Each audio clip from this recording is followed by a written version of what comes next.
शेतकरी मित्रांनो नमस्कार. तुमच्या शेतामधल्या तुरी ह्या 50% फुलोरा अवस्थेमध्ये आहेत का? तर हा व्हिडिओ तुमच्यासाठी खूप महत्त्वाचा ठरणार आहे.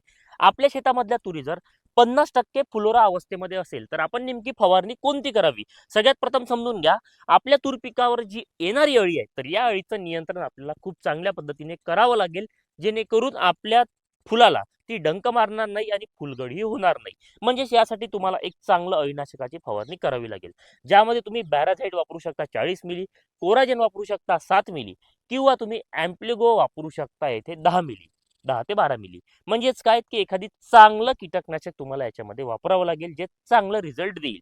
म्हणजे तुमची येथे अळी नियंत्रित झालेलं पाहायला मिळेल.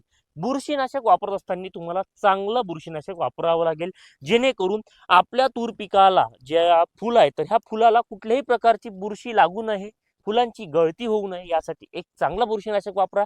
जसं की कस्टोडिया आहे, ॲमिस्टार टॉप आहे किंवा तुम्ही नेटिव्ह सारखं सुद्धा एखादी वापरू शकता, कारण ही फवारणी तुमची दुसरी फवारणी तुरीवरही ठरणार आहे. त्यामुळे फुलाची गळती न व्हावी यासाठी एक चांगलं बुरशीनाशक वापरा. त्याच्यानंतर तुम्हाला फुलामधून फळधारणा लवकर व्हावी, कन्व्हर्शन लवकर व्हावं, यासाठी 05234 100 ग्रॅम तुम्हाला प्रति 15 लिटरच्या पंपासाठी तुम्हाला वापरावं लागेल. तसेच याच्यामध्ये तुम्ही एखादी चांगलं एक स्टिकर वापरा.